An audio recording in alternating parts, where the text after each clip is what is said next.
Welcome to the daily update. This is Being Prepared Friday, July 1st, where we'll look at the action in the market today, and then we'll see how things look for Tuesday, July 5th. It's going to be a long weekend, a 3-day weekend. I hope everybody has a very nice 4th of July. Of course, to me, the problem is not having the 4th of July off. The biggest problem is the 5th, because a lot of times we stay up late and then we have to get up early the next day, and that can make it very challenging. So let's go back and talk about what happened. We had a positive day on Friday. It looked like we were going to have another negative day, but as the day went on, we saw some buying come into the market, push prices positive, and then ended up going up for the day. So at the open, we did have a lower open, and we saw some initial buying right off the bat, but then selling came in not too long after that. It took prices lower, but we didn't get all the way down to S1. As the day went on, we kind of chopped higher and eventually went positive. Buying continued, and we not only hit R1, we went slightly above R1, and R1 was at 38.23. Going into the close, we were up 1.06%, but volume was below average. Now we're getting into summer. We're in a kind of a crazy market environment where people don't really know what to do. We've been seeing below average volume anyway, so it's probably not that strange if we continue to see below average volume. We want to pay attention to volume because that shows us the intensity of a move, but we ultimately have to follow price. If price is going up or down, we have to go with that. The technicals are still pretty negative overall, but we saw some improvement after Friday's session. Inflation and interest rates and growth concerns are still what the market is fixated on. And then all the different geopolitical concerns. Earnings as they're released, and sometimes that can influence market movement, especially when the bigger companies come out. And then the recession fears. And we're still going through this debate. Are we going to go into a recession? If so, when? And that seems to be what's being thrown around these days. So the Eurozone on Friday reported record high inflation, and they're at 8.6%, just like the US official rate is at 8.6 as well. So we're seeing inflation not only in the US, but globally. And the markets will be closed on Monday for July 4th. Then we had another GDP Now forecast that came out, and it called for GDP to be minus 2.1%. So that if it goes on for 2 quarters, that would be a recession, where their previous forecast had suggested it was going to be down 1%. And now the market is kind of trying to turn that around, at least on Friday, and say, if we're going to have negative GDP, if we're going to be going into a recession, maybe the Fed won't be raising rates like they have been before.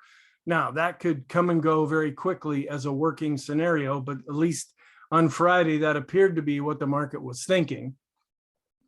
With the 10 to the 5 yield curve, we're back to even. They're both yielding the same amount right now. Fear is still extreme. And then on Friday, we had the ISM manufacturing, and this is an important report. It's the PMI, Purchasing Managers Index or Indicator. It dropped to 53. They expected it to be at 55, so it was weaker than expected. And we're seeing them pull back new orders in that report. So that could also suggest economic weakness in the future. Construction spending also declined 0.1% on a month-over-month basis. They actually had expected it to be up 0.4%, so that's weaker than expected. Our trend is negative, and it still's kind of starting to weaken a little bit, but the ADX might be starting to turn back up. The bias, I've switched back to mixed. Even though we had an up day on Friday, this momentum, which is now negative and has been negative for a while, it's hard to overrule that. And just one good up day, or even a couple of good up days, we need to see some real follow through. And we're just not seeing that yet. And a lot of our scenarios are just being pushed to the back right now. So let's go through and look at sentiment. We're still at extreme fear at 24. And here's the historical chart to show that we've been in this area for quite a while now when you take it all together. Here's something from IsabelNet, which just shows that government bonds, they're on course to have their worst year since 1865. My goodness, that's when the Civil War ended. That's when Abraham Lincoln was assassinated. A lot of things happened in that year. Let's hope that the same kind of things don't really happen in the US. But this just shows how bonds have been doing just really, really bad as far as returns. And it's been really difficult to buy low and sell high.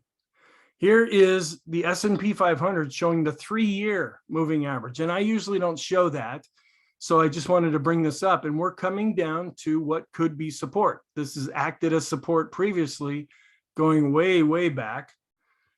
And we broke through that with the COVID plunge, but then we quickly came back above that. So we want to be keeping an eye on this. Now, this chart says it will likely break below the support this time. They don't know that, but somebody who drew this chart is thinking that that's what will happen, and it may happen.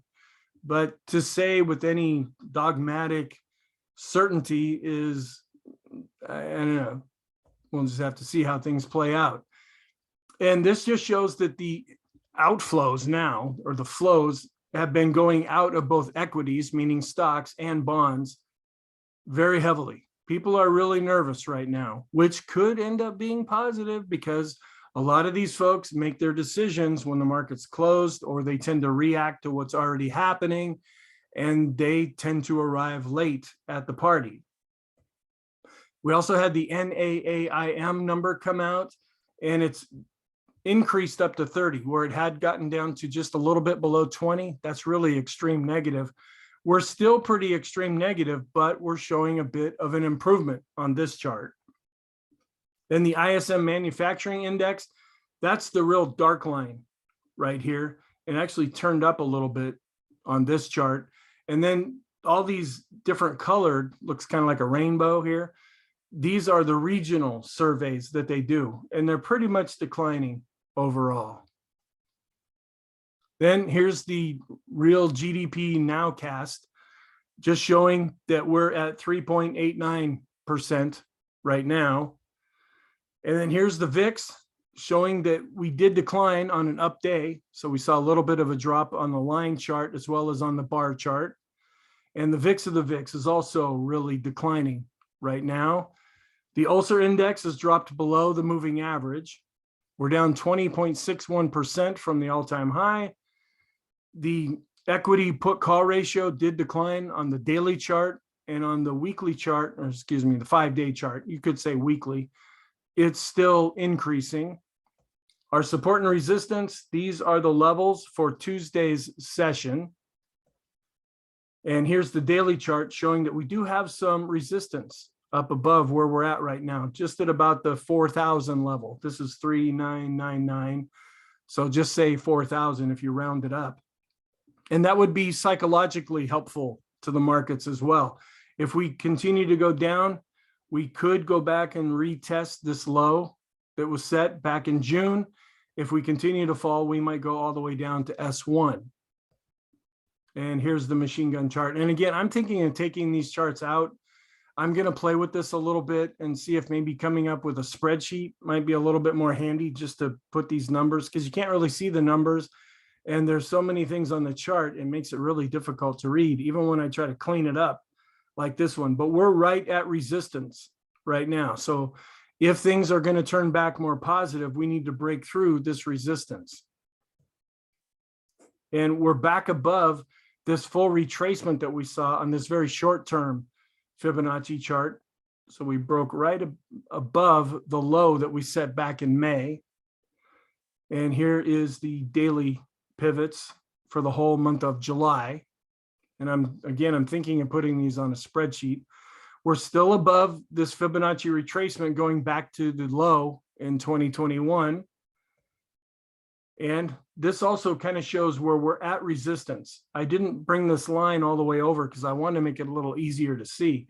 We have two fib retracement levels right on top of each other at about the 38.29 to 38.26 level.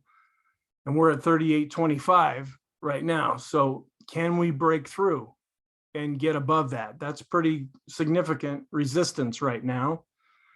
Here's the weekly chart, just showing we were able to get back above this 38.2% retracement. We still have the 200-week moving average right on top of the 50% retracement. Looking at the sectors, the sector that did the best were utilities. They did well earlier in the year, then they started to see some weakness. Now they might be picking up a little bit, at least they did on Friday. Discretionary was also up and real estate were up. And then the one weaker sector, all of the sectors were up. Tech and materials kind of did the worst overall. And then here's the scooter rating showing that energy still has the best looking chart, followed by utilities and staples. Those are all in the 90s. Discretionary, even though it had an up day, still has a pretty weak looking technical chart.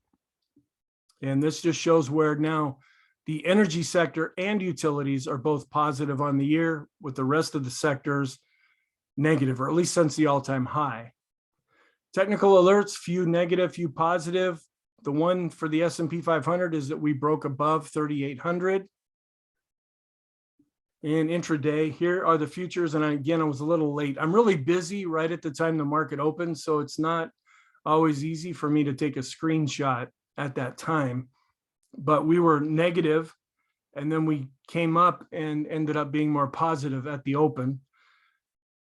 Where looking at Friday's session, we opened down just a little bit, but saw some buying, and then right away some selling came in, took us back negative.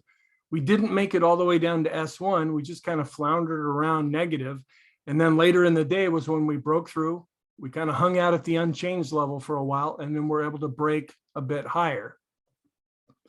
Our trend shows where selling is decreasing a little bit, but the buying power is also decreasing. However, as these lines get a little further apart, the ADX is turning back up, but it's still below the moving average. Breadth showed a bit of an improvement based on price and volume. And our advanced decline ratio is just barely positive with the blue line and barely negative with the red line. New highs, new lows, they're still starting to kind of roll over here. We need to see some positive action to get this back positive again, or else it's going to roll over.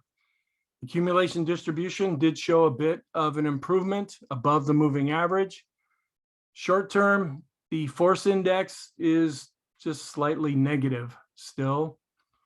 Swinland trading oscillator continues to decline based on price and volume. McClellan oscillator switched back to positive. The 20, 50, and 200-day moving averages did turn up slightly. Stochastics went back up in the short term, trying to turn back up in the intermediate term, and still looking like they could be rolling over in the long term. Our intermediate charts, the PMO is still positive. We're positive based on price, but we never have cross positive based on volume. And here's the PMO study showing a bit of an advance with those PMOs that are rising. The PMOs that are giving buy signals increased, and we're kind of flat to slightly turning up with the PMOs that are above zero. The rate of change going back 20 periods is still extreme negative. The Chaikin oscillator turned back up. This is a little bit more sensitive to price movement, so it tends to move quicker. Where the Chaikin money flow, it's just kind of hanging out here. It's kind of negative overall, but is showing some improvement. The volume intensity is really dropping off because we saw below average volume. The Vortex saw a decrease in selling and increase in buying, but we're still negative overall. The summation index is turning down slightly. Going up slightly because we saw a positive McClellan oscillator. And based on price, we're pretty much flat. And with our oscillators, the slope and the MACD continue to be positive. The KST and the TRIX are trying to turn over positive, and the PMO is positive, as is the TSI. But we could lose this if we don't see some follow through price action. The BPI declined a little bit, but we're still not extreme. The rate of change going back 50 periods is still extreme negative, and the ease of movement showed a little bit of an improvement. And the TTM squeeze also ticking up ever so slightly, but not turning positive yet.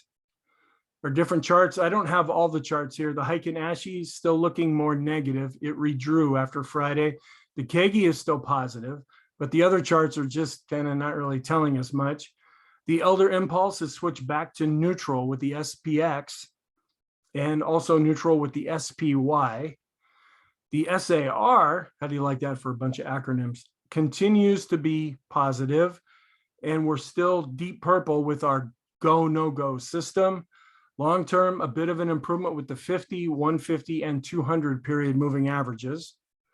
The rate of change going back 200 periods is still extreme negative. And here's a longer term look at that chart where we bounced pretty much after hitting the COVID low that we hit, but we haven't really been doing much ever since then. The special K continues to be negative.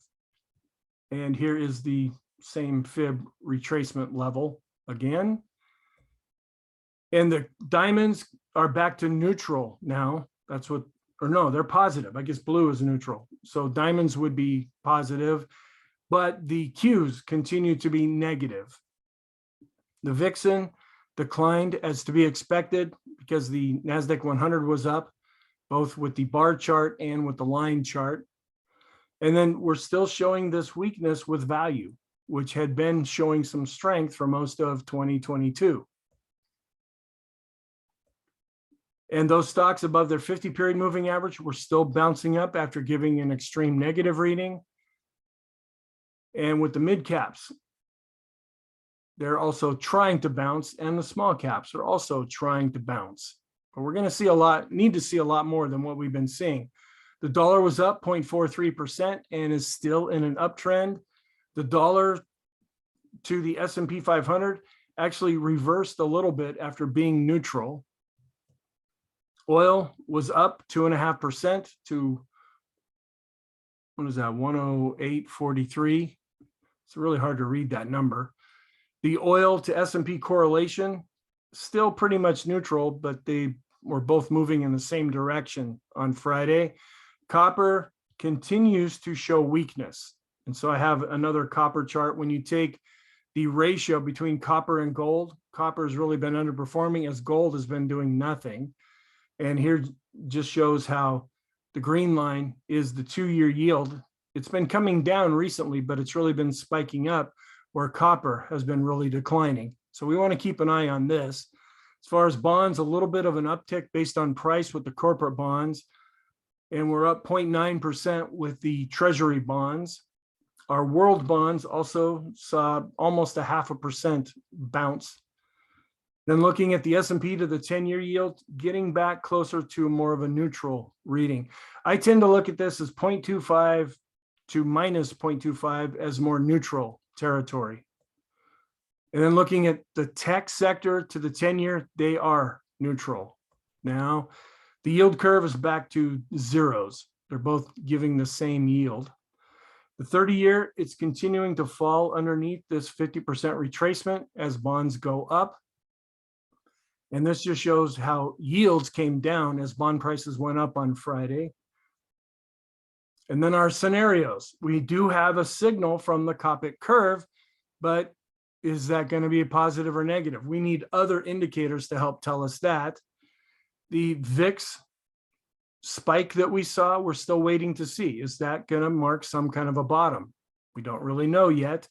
Looking at those stocks that are above their 200-day simple moving average, after almost getting extreme, we're still trying to bounce. And then with our ratios, not really showing much improvement with the Qs. It's still declining. Discretionary turned up a little bit, and we're pretty much flat when we look at growth versus value. And then the different ratios with the large caps, a little bit of a decrease.